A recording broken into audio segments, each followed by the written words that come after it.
Keluar, Pak. Oke. Sama seperti yang tadi saya kirim ke kalian. Pada pertemuan yang keempat ini kita akan mempelajari atau mendiskusikan terkait masalah hubungan antara pemilik dengan pemilik properti, ya, pemilik properti dengan manajer properti. Kalau kemarin kan bentuk itu ya, bentuk organisasi manajemen properti. Nah, sekarang hubungannya. Ya, bolehlah kalau kalian masih menganut aliran hubungannya gimana? Baik-baik saja, Pak. Ya, baguslah. Sampai ada pemberitahuan lebih lanjut, Pak. Oh ya. Ya. Materi pada keempat ini, pertemuan PJJ keempat ini, yang pertama overview hubungan antara pemilik properti dengan manajer properti. Yang kedua, kontrak atau perjanjian yang terkait dengan manajemen properti. Nah, ini kemarin sudah sempat saya singgung di depan, pentingnya kontrak ini atau perjanjian antara pemilik atau owner dengan manajer properti itu. Terus yang ketiga adalah pengenalan perencanaan manajemen properti. Jadi nanti sampai ke perencanaan manajemen propertinya. Terus penyusunan, penyajian, dan evaluasi perencanaan manajemen properti. Nanti kalau bertanya-tanya ya nanti kita di depan nanti gimana gitu. Di belakang kok di depan. Baik ya. Yang pertama, kalau di kemarin yang dibentuk organisasi itu kan ada dua. Contohnya apa? Safik. Bentuk manajemen, bentuk organisasi kemarin ada dua apa? Pak, yang sebagai klien sama sebagai kayak karyawan gitu, Pak. Iya, namanya apa?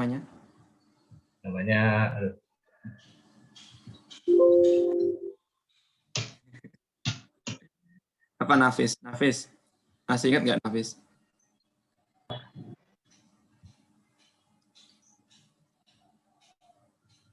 Untuk organisasi manajemen properti, Pak. Iya. Yang internal sama eksternal, Pak. Iya, kan gampang ya. Itu kan yang internal sama eksternal gitu ya. Yang tadi kalau si Safek kan menjelaskannya kan langsung dengan definisinya gitu ya. Yang sebagai karyawan itu berarti yang internal. Kalau sebagai agen itu berarti eksternal. Nah, itu bentuknya, bentuk organisasinya. Nah, sekarang ini yang kita bahas adalah hubungan antara pemilik properti dengan manajer propertinya gitu ya. Pemilik owner dengan manajer propertinya. Nah, yang pertama mirip-mirip dengan yang internal, hubungannya adalah sebagai pemilik dan karyawan. Jadi pemberi kerja gitu ya. Yang pemberi kerja sama karyawannya gitu ya. Itu hubungan pemilik dan pegawai, pemilik dan karyawan. Nah, terus hubungan yang kedua itu adalah hubungan yang terkait berlandaskan kepercayaan gitu ya. Nah, trust gitu ya. Kayak kalian inilah ya yang mungkin baru mengobrol kepercayaan pada teman-teman yang lain itu. Percaya sama aku enggak? Percaya, ya. Percaya sama aku enggak, ya wes lewat. Nah, atau dalam istilahnya itu nanti ada fidusia formal ya. Fidusia formal. Kalau ngomongin masalah fidusia berarti nanti terkait masalah hubungan hutang piutang yang terkait apa ya? Jaminan ini, ada jaminannya. Terus yang ketiga adalah prinsipal dengan agen. Ini mungkin yang seperti mirip yang eksternal gitu ya. Yang pertama sekarang adalah hubungan pemilik dengan hubungan pemilik dengan pegawai atau pemilik dengan karyawannya ini. Di sini manajer properti berkedudukan sebagai karyawan atau pegawai dari pemilik properti. Ya seperti kemarin mungkin kalau mau dihubungkan ya dengan terkait dengan yang internal, bentuk bentuk internal itu ya, bentuk internal. Manajer properti secara langsung bertanggung jawab pada pemilik properti atau owner. Pemilik properti ini bisa jadi perorangan, bisa jadi juga badan hukum atau perusahaan. Contohnya kalau badan hukum ya kemarin saya bilang yang apa Lipo gitu ya, mungkin Jaya gitu kalau di sekitaran Bintaro gitu ya. Ataupun bisa jadi perorangan gitu loh. Contohnya kalau memang kalian nanti ditakdirkan atau memang sekarang sudah memang punya kelebihan finansial, terus membangun bisnis properti, ya, gitu. Atau kemarin ada yang sebagai contoh itu di kampung punya tanah luas, gitu ya, punya tanah luas. Nah, terus di sekitaran daerah situ ternyata baru ada pengembangan wilayah, itu perkembangan wilayah. Gitu. Nah, karena punya tanah luas, tanahnya mungkin banyak bidang, ada satu bidang yang strategis lokasinya dengan perkembangan wilayah itu, maka terus dikerjasamakan dengan manajer properti, ya, contohnya gitu, yang perorangan. Mungkin yang bangun kita sendiri atau bahkan bisa jadi yang bangun adalah dari manajer propertinya. Mungkin menggunakan skema kredit dari bank gitu ya. Dari bank. Di mana pemilik properti bisa juga menjadi penghuni utama dari properti tersebut. Nah, ini kalau ini mungkin kebanyakan ya di perusahaan-perusahaan itu ya, kalau mamanya mall itu contohnya apa ya? Kalau yang mall terus nanti ancor tenan penyewa utamanya itu ternyata ya punyanya sendiri gitu. Punyanya sendiri atau masih ada hubungannya dengan perusahaan tersebut gitu. Ini apa ini sekarang yang sering itu Lipo dengan ini rumah sakit Siloam ya kalau nggak salah, itu kan sama-sama itu, sama-sama punyanya Lipo itu. Kan ada sekarang yang pengembangan mall, terutama contohnya di daerah Kuningan itu Lipo Mall yang di daerah Kuningan Jakarta Selatan ya, itu kan ada rumah sakit Siloamnya gitu. Itu sama-sama yang dimiliki oleh Lipo gitu. Diperlukan kontrak formal yang mengatur hubungan antara pemilik properti dengan manajer properti. Dalam case ini, mengingat pekerjaan manajer properti berhubungan dengan nominal uang yang besar dan seringkali penyewa properti, bisa jadi lembaga pemerintah dan atau perusahaan, meminta kopi kontrak formal tersebut untuk syarat administrasi mereka. Jadi legalitas dari hubungan antara pemilik dan karyawan ini tetap dibutuhkan sebuah kontrak, gitu ya, kontrak.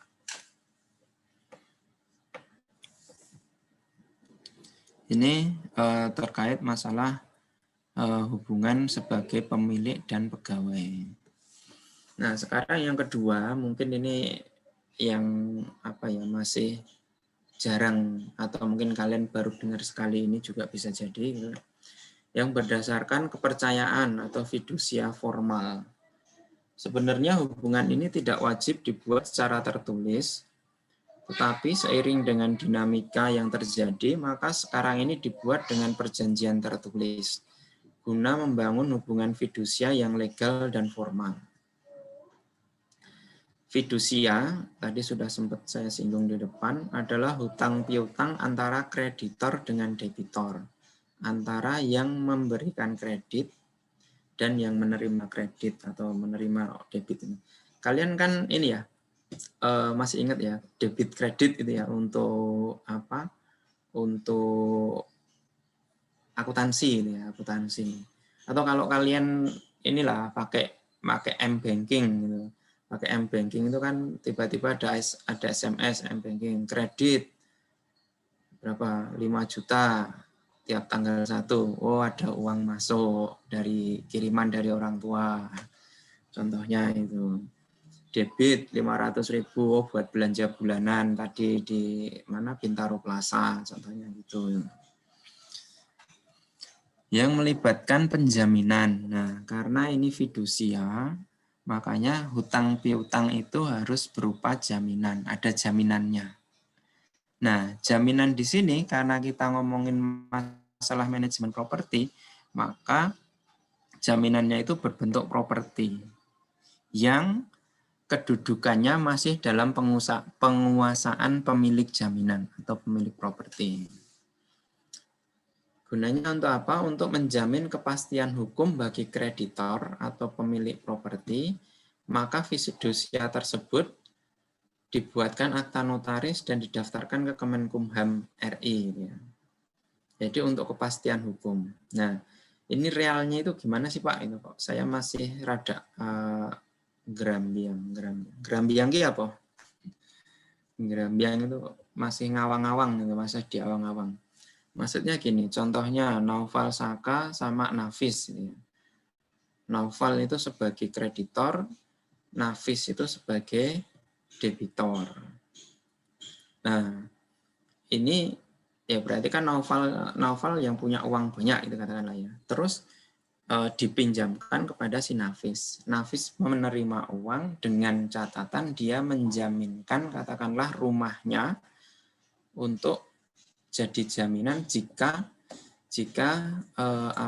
nanti ada keterlambatan atau ada masalah dengan pengembalian kan gitu ya. Nah, rumah itulah yang menjadi objek dari manajemen properti gitu, dari manajer propertinya gitu. Rumah jaminannya itu gitu. Karena secara legal itu masih punyanya si Nafis, tapi Nafis punya kewajiban dengan Noval gitu loh. Makanya kreditor juga perlu kepastian hukum gitu ya, kepastian hukum atau bahwasanya nanti si Nafis ini cuma contoh aja ya, si Nafis ini tidak ingkar janji gitu, tidak wan prestasi gitu. Makanya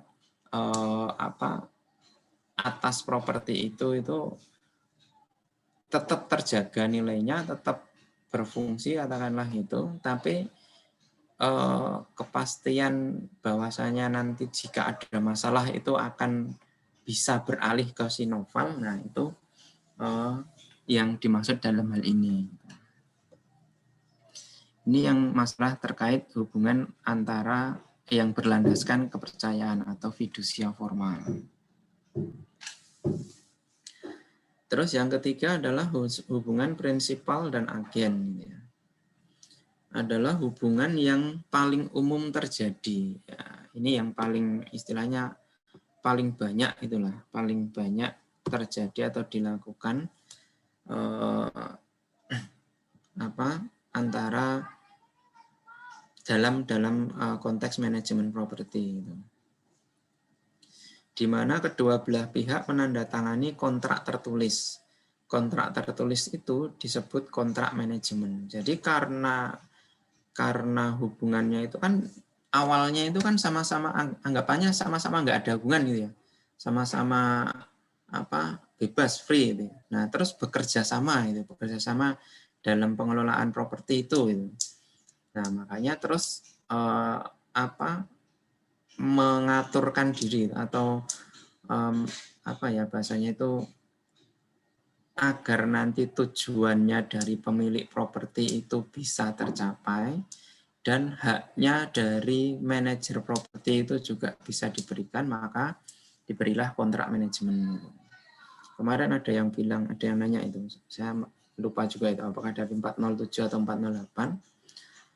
Kalau umpamanya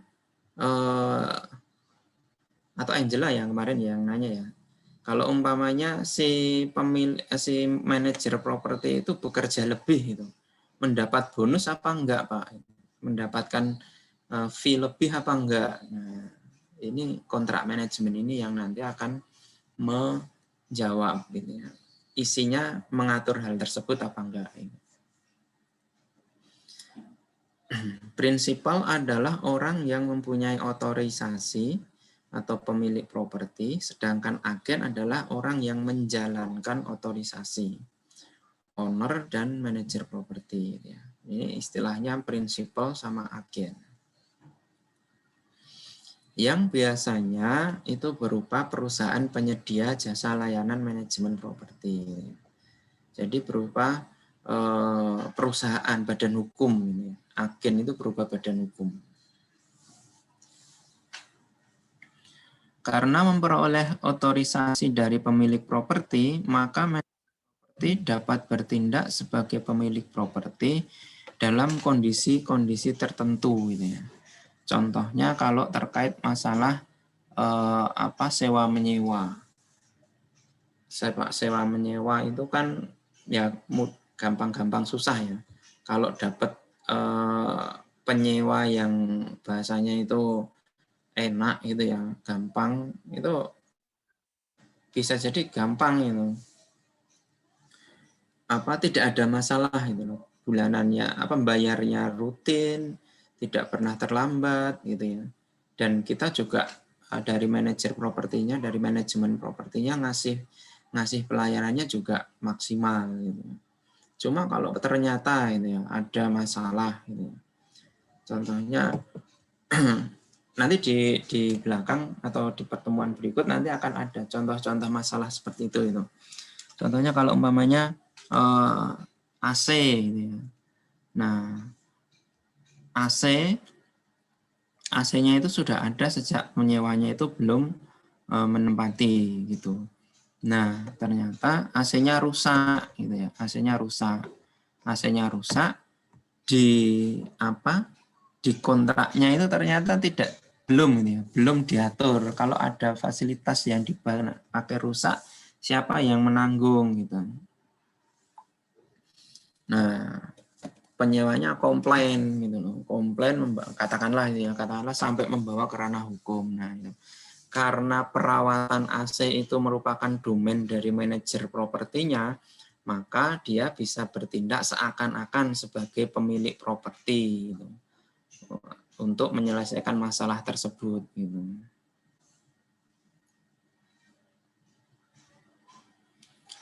Itu terkait masalah hubungan prinsipal dan agen. Dan selanjutnya, nah karena agen itu semacam kayak jasa itu ya, perusahaan jasa itu ya, maka dia perlu tugas dan ruang lingkup agen itu kalau di sini dibilangnya. Nah itu beberapa hal yang perlu diperhatikan. Yang pertama itu adalah loyalitas, gitu ya. Mengutamakan kepentingan pemilik daripada kepentingan pribadi. Ini kaitannya antara agen dengan pemilik lah ya, antara agen dengan prinsipal tadi itu ya, bukan dengan penyewa gitu loh. Prinsipal dengan agen. Makanya karena dia profesional, dia kerja itu mengutamakan kepentingan pemilik propertinya. Terus yang kedua, peduli atau care, mempunyai kemampuan yang rasional untuk menjalankan tugas dan kewajibannya. Peduli dengan pekerjaannya, peduli dengan pekerjaannya. Mampu menjalankan atau melaksanakan tugas yang diberikan kepadanya.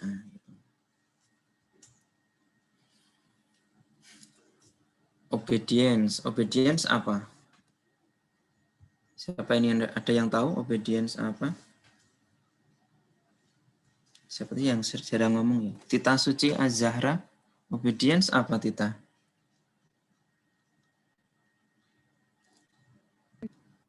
Kepatuhan, Pak. Ya, taat atau patuh gitu ya. Jadi taat atau patuh menyajikan laporan keuangan secara benar dan akurat gitu ya. Nah, salah satu hal yang penting dari tugas seorang manajer properti kemarin sudah dibahas juga ya, terkait penyajian laporan ini, penyajian laporan. Makanya di sini dibutuhkan kalau membuat laporan perlu laporan yang benar gitu dan akurat. Karena apa? Karena laporan itu nanti akan dipakai untuk membuat keputusan, gitu ya, keputusan bisnis terutama. Terus yang kelima adalah disclosure, memiliki kemampuan dalam menjaga rahasia yang berkait dengan pemilik properti dan atau propertinya. Jadi ya semacam kayak kemampuan menjaga rahasia, tidak mengungkapkan secara bebas hal-hal yang tidak perlu kepada penyewanya atau pengguna properti tersebut. Nggak nanti jadi masalah di kemudian hari. Itu hubungan-hubungan antara pemilik dan manajer properti. Pak, saya izin bertanya, Pak. Ya. Terkait yang disclosure itu, misalkan apa namanya, rahasianya terkait apa melanggar hukum itu gimana, Pak? Misal kayak apa menghindari pajak gitu, Pak? Ya. ini jawabannya apa? Pertanyaannya terkait pajak ditanyakan pada dosen yang pajak ini ya. Kalau umpamanya dosen yang bukan pajak itu nggak tahu nanti jawabannya sama apa enggak itu. Ya, kalau di depan dulu di pengenalan manajemen properti itu yang boleh itu adalah apa ya? Memanfaatkan fasilitas perpajakan gitu ya. Memanfaatkan fasilitas perpajakan. Mungkin kayak ada tax amnesty beberapa tahun yang lalu itu kan bisa diungkapkan kalau ada kepemilikan properti, nah gitu ya. Tapi kalau masalah penghindaran ini gimana Pak? Kalau katakanlah penyelewengan pajak itu. Nah ini kan kalau itu terkait masalah pajak dari pemiliknya atau dari ownernya, ya lebih baik kita dari manajer properti, katakanlah ada orang pajak ke situ itu nanya, ini punyanya siapa? Ya kita kan jawab, punyanya Pak Fadil, Pak. Pak Fadli, Pak itu. Fadil. Itu. Benar ya, dia punya harta sekian. Ya, langsung aja kita bilang, oh kalau urusan itu silahkan langsung ke Pak Fadil aja, Pak. Gitu. Jadi kita juga membatasi diri jangan sampai yang menjadi urusannya si owner itu ikut menimpa kita itu ketiban awu anget, nah bahasanya Jawa gitu. Jadi akan lebih aman ketika ada hal seperti itu kita ya ngambil jalan amannya saja itu. Menjaga rahasia iya, tapi kalau memang posisinya memang bukan kewenangannya kita ya kita nggak usah berinisiatif untuk menjawab gitu. Berinisiatif untuk menjawab. Gitu Fadil, bisa nganu gambaran nggak? Iya, Pak. Terima kasih, Pak. Ya, itu karena kamu pertanyaannya tadi tentang pajak gitu ya. Maka saya jawabnya juga seperti itu ya. Nanti kalau mamanya ada yang usil itu menjaga rahasia, kalau dia seseorang gitu ya.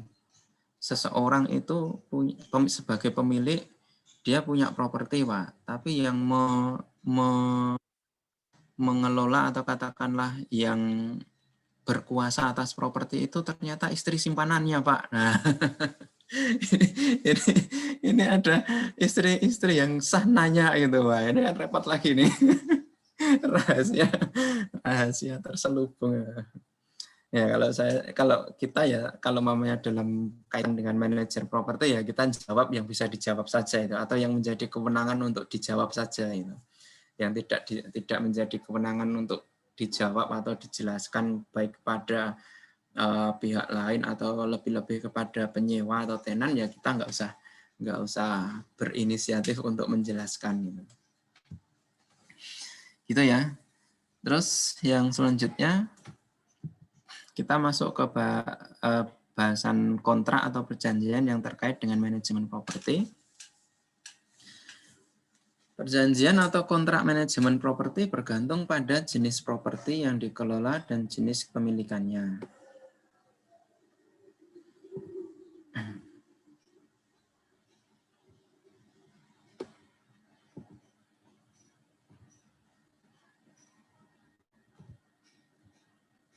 Bentar.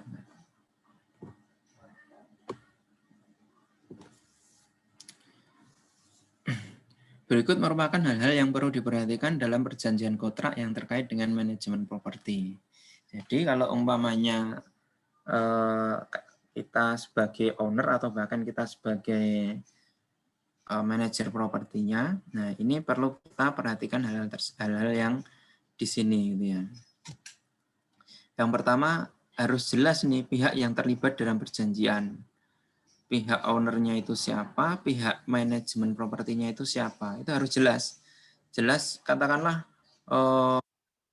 ownernya tadi Fadril itu. Nah, yang dicantumkan dalam kontrak itu adalah data Fadril yang sebenarnya sesuai KTP, sesuai paspor dan lain sebagainya itu loh.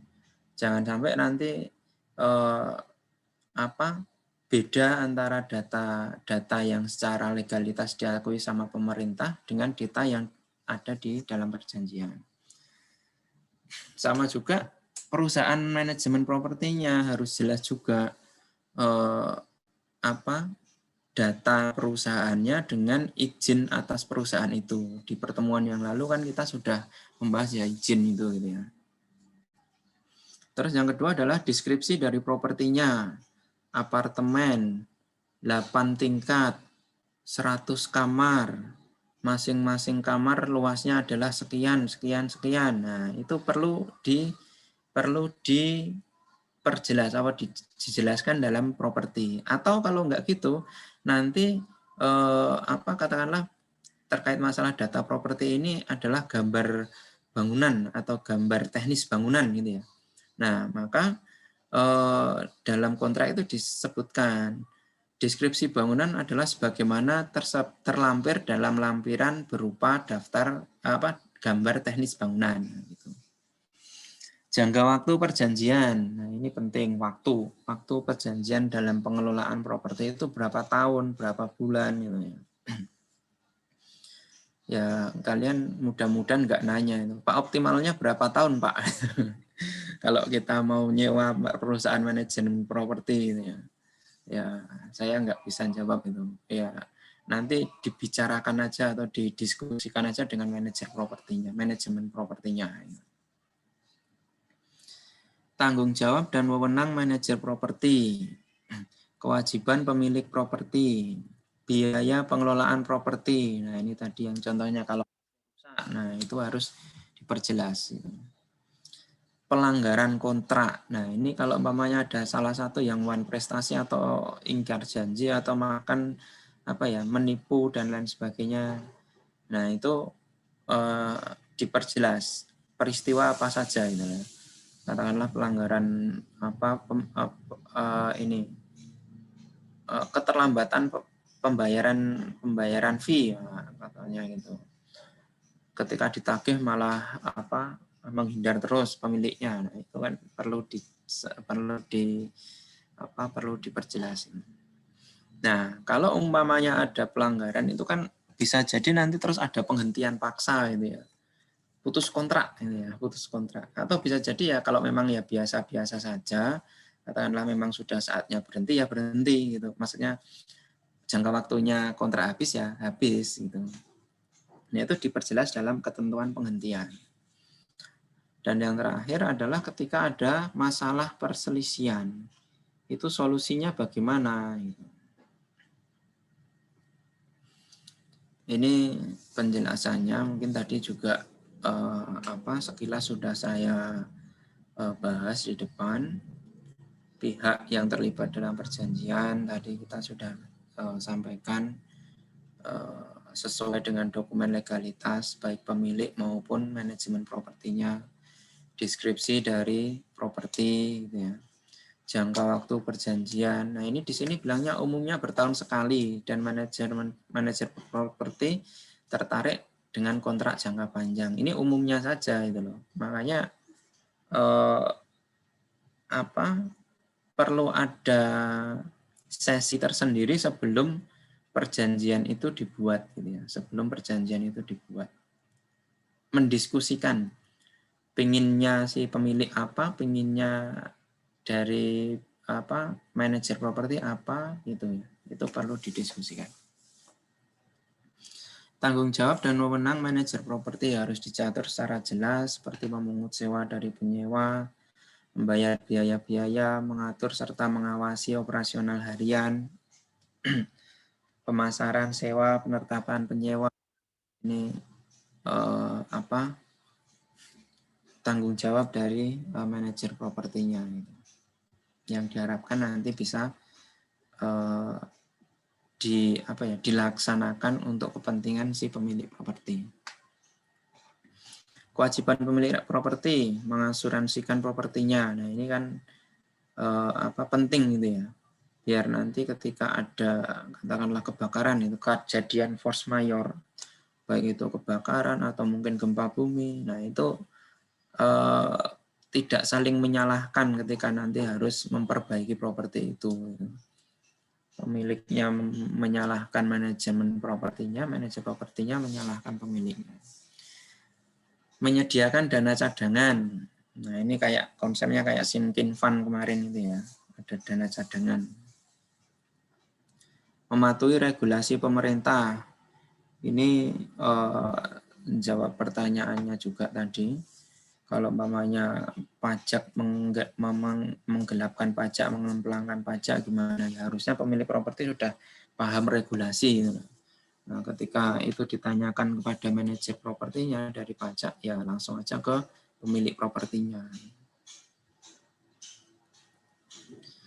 Biaya pengelolaan properti, apakah menggunakan biaya tetap, presentase, atau biaya per unit? Ini sudah tadi di depan sudah sempat saya bahas ya. Ada pertanyaan terkait masalah ini?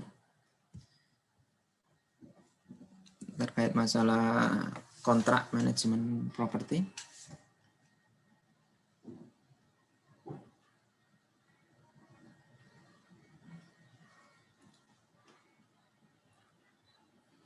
Nggak ada ya, terima kasih.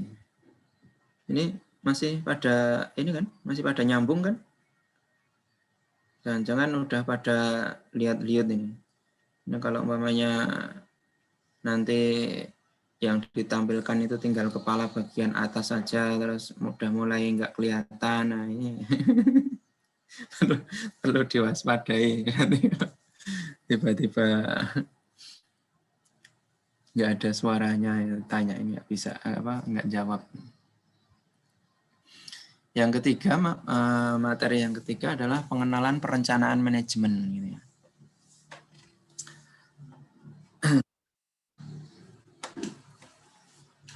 Kemarin ada yang nanya sama saya, siapa ya kemarin? Sebentar. Pas waktu setelah kuliah hari Sabtu apa? Sebentar ya.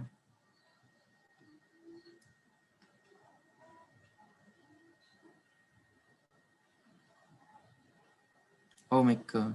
408 dari kelas sebelah. Jadi dari kelas sebelah itu sempat ada yang nanya. Mungkin juga masih ada kalian masih ada yang dispute gitu juga, masih bertanya-tanya juga itu. Manajemen properti itu kan katakan salah satu cabang dari ilmu-ilmu manajemen yang lain gitulah ya. Ada manajemen SDM, ada manajemen keuangan, ada manajemen pemasaran kan gitu ya. Atau bahkan mungkin manajemen properti itu rangkuman dari hal-hal itu karena ngurusin SDM juga, karena ngurusin keuangannya juga, karena ngurusin pemasarannya juga gitu ya. Nah, kemarin itu pertanyaannya yang penting itu manajemen personel atau karyawannya atau manajemen perawatan propertinya, Pak. Nah, ini kan saya memperjelasnya dengan karyawannya yang mana itu. Ternyata yang dia maksud adalah karyawan dari perusahaan manajemen properti gitu ya. Berarti kan si staffnya manajer properti. Jadi yang penting itu mengelola staff manajer propertinya atau pengelolaan propertinya, Pak, agar mendapatkan hasil yang optimal ini.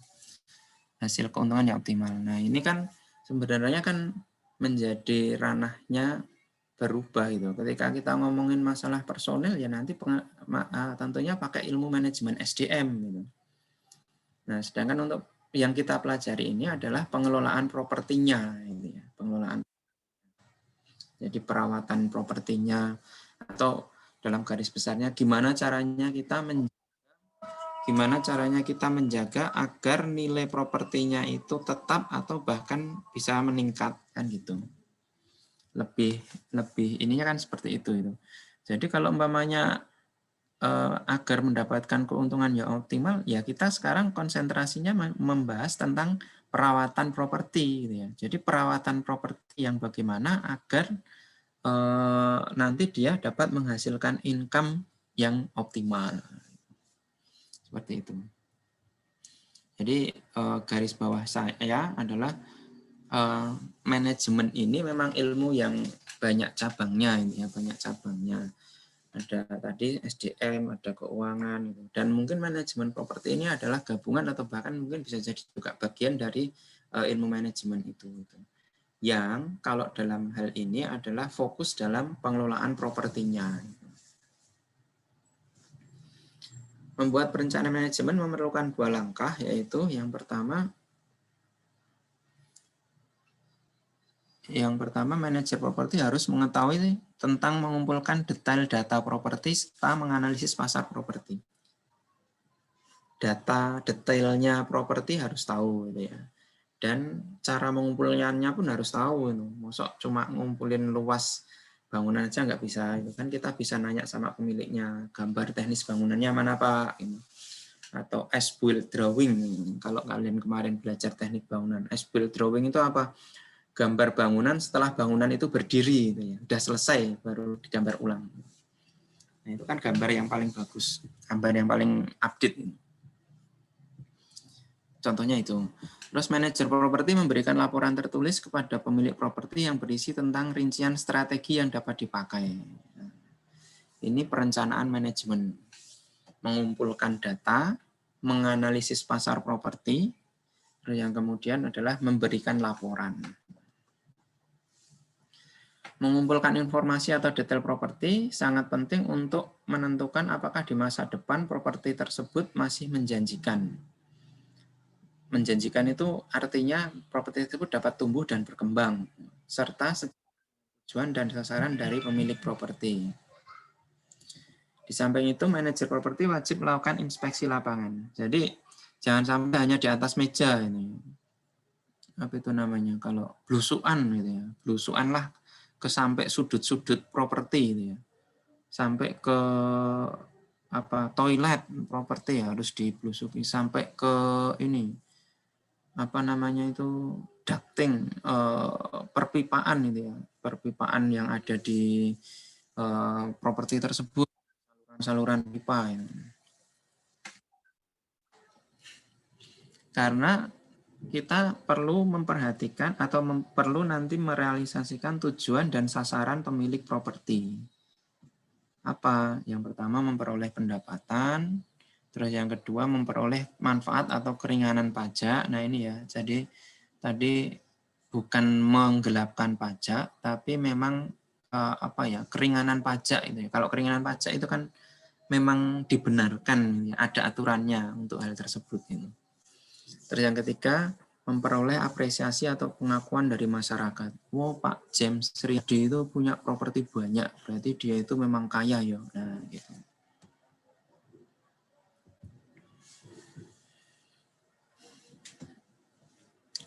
Dalam mengumpulkan data properti terkait detailnya, perlu melakukan inspeksi lapangan tujuannya untuk apa?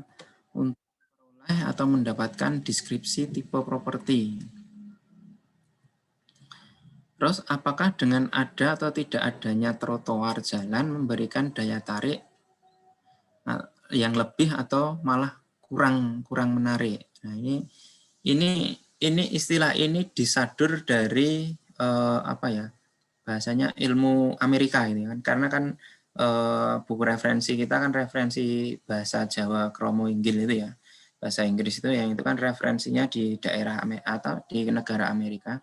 Maka di sana itu ada semacam kayak ilmu atau ada semacam kayak pemahaman bahwasanya first impression itu penting gitu.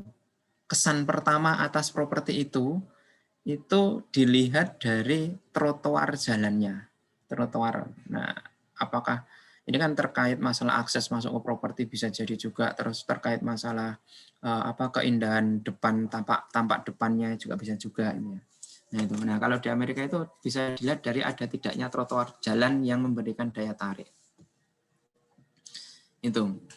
Terus yang ketiga adalah kondisi fisik properti, baik eksterior, interior, sistem pendukung, efisiensi atau ramah lingkungan, termasuk di dalamnya ada fasilitas parkirnya apa tidak, lingkungan sekitarnya bagaimana, maksudnya lingkungan sekitar itu fasilitas kesehatan, fasilitas keamanan, area publik, semacam kayak apa ya, ini fasilitas olahraga, terus apa ya, taman gitu ya, taman. Nah, itu gunanya dalam melakukan inspeksi lapangan. Nah, terus tadi kan ada ini ya, di depan tadi ya, mengumpulkan detail data properti dan menganalisis pasar properti sebelum memberikan laporan. Nah, pasar properti itu ini juga pernah saya singgung di awal dulu di pengenalan manajemen properti. Ini Nafis ini pakai masker, memang benar pakai masker atau Nafis memang karena kamu di area umum gitu ya, katakan di Filter, Pak. Gimana Nafis? Oh alah. Filter, Ya, Pak. Dari filter. Sini juga Safi juga ini ikut-ikutan semua. Enggak, saya pikir memang karena baru isolasi atau gimana gitu kan, ya mudah-mudahan kita semua sehat gitu. Amin. Atau kalau memang di area umum kan ya sebaiknya ya pakai masker gitu. Katakanlah baru, kalau saya contohnya di kantor, ya di kantor saya pakai masker gitu. Kalau kecuali kalau pas saya ngajar gini, saya di ruangan tersendiri gitu, ruangan sendiri.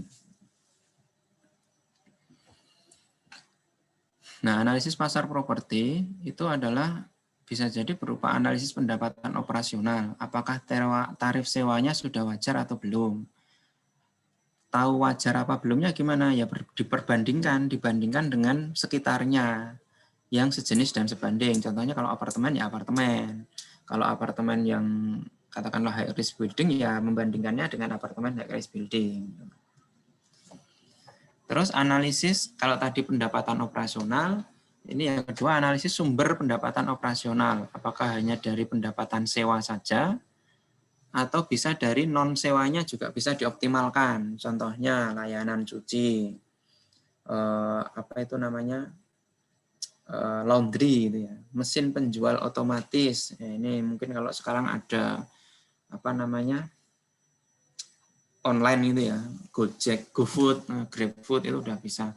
Mesin penjual otomatis itu contohnya kayak apa ini, yang kayak di bandara ya, bandara atau stasiun itu penjual minuman gitu ya contohnya. Nah, itu. Terus yang selanjutnya bisa jadi berupa pendapatan sewa fasilitas audio, video, dan lain sebagainya. Nah itu apakah bisa apa enggak itu, bisa dioptimalkan apa enggak. Terus analisis tingkat kekosongan sewa. Tingkat kekosongan sewa itu vakansi apa okupansi? Vakansi, Pak. Ya. Halo? Suaranya terpotong. Siapa tadi ya? Ya, Pak, gimana, Pak? Tadi bilang apa? Gimana? Vakansi atau okupansi? Kalau kekosongan vakansi, Pak. Oke. Novel ya. Ya. Ya. Oke. Ya, dibandingkan dengan pasar gitu ya, dibandingkan. Maksudnya pasar itu ya properti sekitarnya itulah. Terus yang keempat adalah analisis biaya operasional. Bisa jadi biaya itu kan biaya variabel seberapapun luasnya, salah. Biaya tetap atau biaya variabel. Kalau biaya tetap itu seberapapun luasnya apartemen, maka biayanya tetap. Kenapa? Karena contohnya manajernya cuma satu. Itu. Kalau biaya variabel ya tergantung pada luas apartemennya, contohnya itu. Di samping itu, manajer properti harus mengingatkan pemilik properti untuk memiliki dana cadangan guna membayar kepentingan atau kegiatan yang mendesak dan tiba-tiba.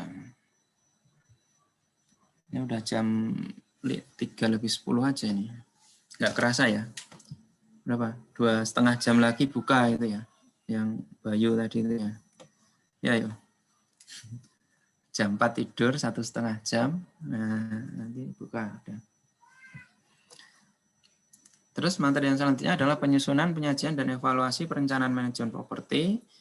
Yang pertama adalah menyiapkan rencana manajemen, yang kedua adalah menyajikan atau mempresentasikan rencana manajemen, yang ketiga atau yang C adalah evaluasi rencana manajemen. Nah, ini saya mau bisa lebih cepat karena saya yakin kalian sudah kenal lah ya. Potensial gross income, effective gross income itu kan udah ingat kan ya, sudah pernah dibahas dalam pendekatan pendapatan kan ya. Yusandanu, kamu pernah dengar kata-kata ini kan? Potensial gross income, effective gross income itu pernah kan?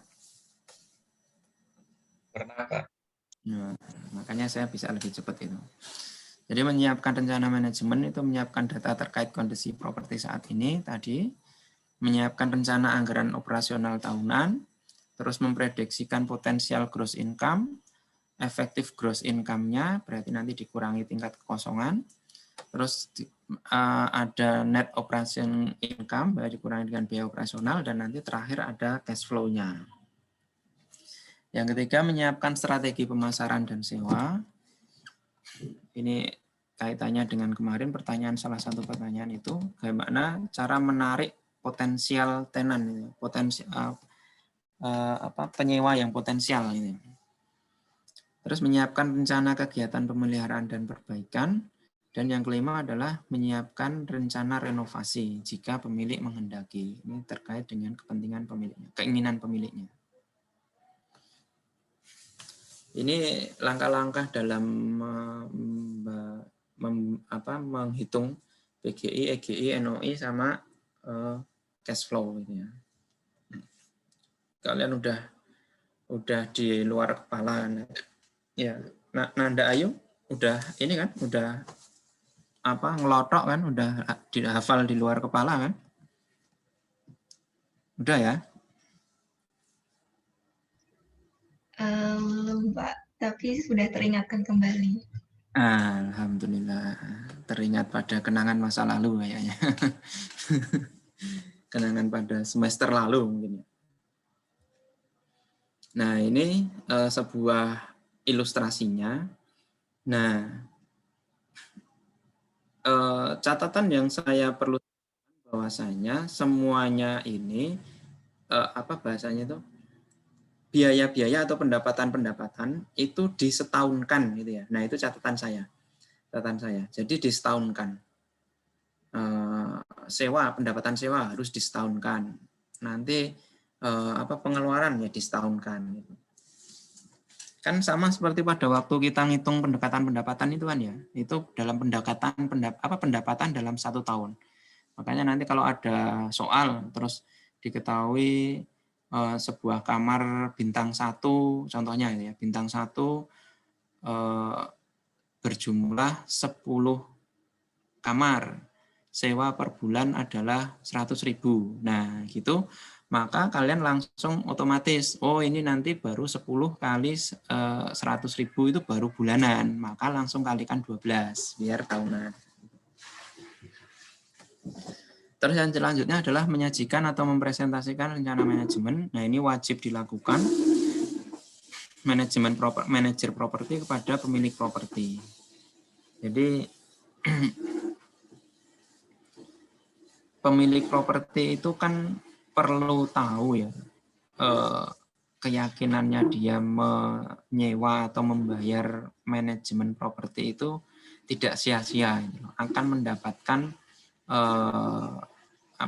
pengembalian yang memadai, gitu, atau yang sesuai targetnya dia. Makanya harus didiskusikan, harus dipresentasikan oleh manajer properti kepada pemilik properti. Manajer properti pada pemilik properti. Rencana manajemen wajib dibuat secara akurat, teliti, cermat, rapi, dan melampirkan semua data dokumen pendukung. Keputusan, apalagi ini keputusan bisnis atau keputusan investasi, ini bolehlah pakai feeling gitu ya, pakai katakanlah intuisi dari pemiliknya gitu ya. Menurutku, menurut hasil penerawanganku, ini nanti akan berkembang 10%. Nah, bolehlah itu pakai, itu boleh. Tapi jangan meninggalkan data gitu loh. Nah, data itu penting gitu. Jadi jangan semata-mata pakai intuisi atau feeling atau katakanlah penerawangannya saja gitu. Tapi ya data itu harus dipakai. Bahkan akan lebih baik kalau kita itu ngambil keputusan lebih berdasarkan data daripada berdasarkan intuisi atau keyakinan. Bisa jadi keputusan salah. Kenapa? Ya datanya mungkin juga salah gitu. Datanya mungkin kurang presisi, kurang akurat. Nah, itu makanya nanti keputusannya salah. Terus yang ketiga adalah evaluasi rencana manajemen, berupa evaluasi melalui laporan keuangan. Laporan keuangan itu paling tidak itu kan ada laporan laba rugi, laporan arus kas gitu ya. Terus laporan keuangan yang lain apa? Neraca gitu kan. Nah, itu. Evaluasi melalui laporan operasional berupa daftar penyewa, daftar penunggak sewa, daftar tingkat kekosongan dan atau keterisian, okupansi atau vakansi, daftar pengeluaran dan rencana pengeluaran. Ya begitu, manajemen itu manajer, terutama manajer properti itu akan berkutat dengan data, berkutat dengan kemarin bahasanya itu merekod gitu ya, mencatat gitu, mencatat atas hal-hal yang terjadi. Terima kasih. Ada pertanyaan, ada yang perlu dibahas karena ini pas jam 15.15 di HP saya. Ada enggak? Kalau enggak ada, izinkan saya untuk record dulu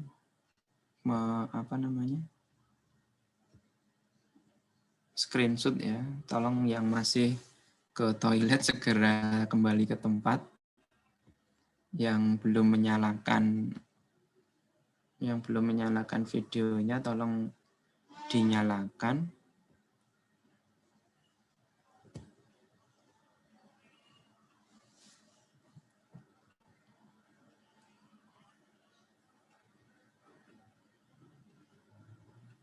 Saya mau screenshot dulu, udah ya.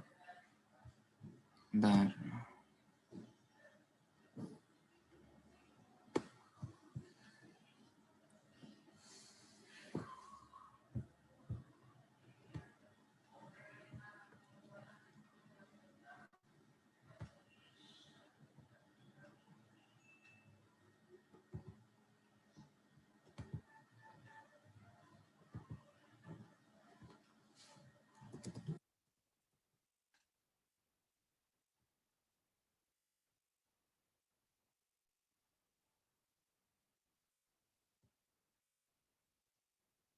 Kalau dosen yang lain itu juga begini atau ada cara lain sih yang lebih simpel gitu?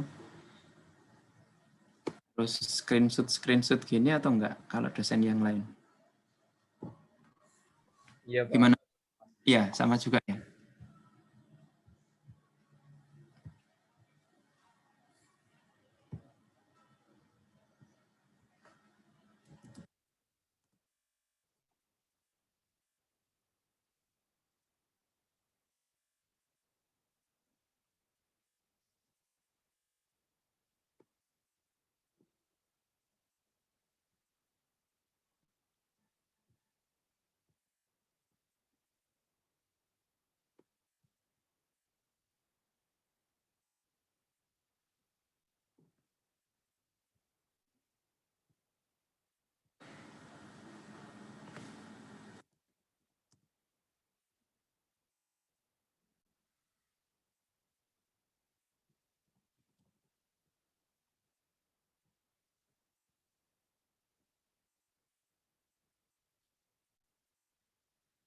Mungkin begitu ya untuk pertemuan pemaparan materi.